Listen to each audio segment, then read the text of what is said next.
What's up, everyone? How you guys doing? Welcome back to Esports Talk. And over the weekend, Blizzard decided to run a tournament to celebrate the release of Echo, the Flash Ops Echo Showdown.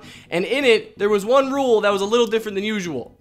Every team had to have Echo in it, and it was an open division tournament for anyone to apply to, but the rules were that each team was only allowed to have a max of 2 Overwatch League or 2 Contenders players on it. And the Overwatch streamer for the Atlanta Reign, Fran, assembled a team with KariV, Danteh, and Jake, along with former Contenders players CloneMan16, harbleu, Redshell, and Fran herself. So yeah, they had a pretty stacked team, as you can see. Most of them have experience in competitive Overwatch, and all of them are just really good. But during the event, there were plenty of people in the stream chat and on the comments saying that Fran was being carried, or that she just didn't belong there, or was saying like the E-girl is throwing, and a lot of people just straight up thought it was DeFran instead of Fran. But basically, whenever something went wrong, she received the blame for it, and she actually responded to all the criticism over Twitter. She says, "I don't care if you think I'm bad because I'm bad, but to blame my gender is actually the most dumb crap ever." And of course, her fans and friends came to defend her, with even Jake commenting on it and saying she owned and people are just hating. But as Fran was receiving a lot of the negativity, there was a lot of praise for her teammates, people saying things like, oh, Danteh's carrying, or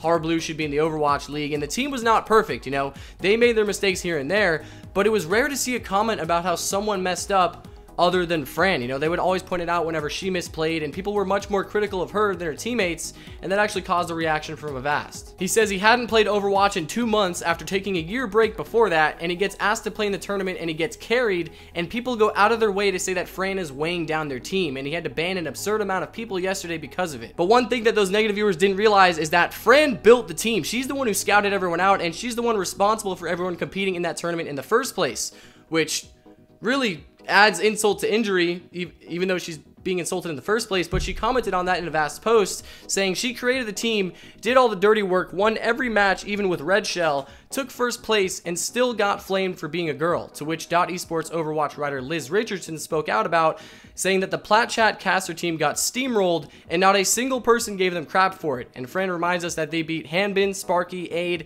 and 3 Korean Overwatch League coaches early in the tournament. And Liz and many others continue their support for Fran because it sparked a discussion of sexism within the Overwatch League's fanbase. Several journalists like Liz have spoken out about it, as well as several Reddit users that witnessed the same thing as they were watching the game, people that saw the actual chat and could attest to it themselves, because it is unacceptable behavior and not something that we should be witnessing at all, especially considering her performance wasn't even bad. They all had a few hiccups, of course, but they won, and if it weren't for Fran, that team would not have been assembled in the first place, and, well, they wouldn't have won. And unfortunately, this is not the first time that we've seen sexism in esports. Months ago, we talked about Riot's sexual misconduct and sexism allegations, where the state of California wanted them to pay up to $400 million to compensate their affected employees, which just shows how serious stuff like this is taken. Of course, you know, there's not going to be a lawsuit against YouTube chat or anything, but it's just a matter of respect, and no one should feel targeted by their gender. But in the vast world of esports, you're going to find people of all different kinds. I just hope that we don't have to run into this stuff again, because it's silly, and it's 2020, you know?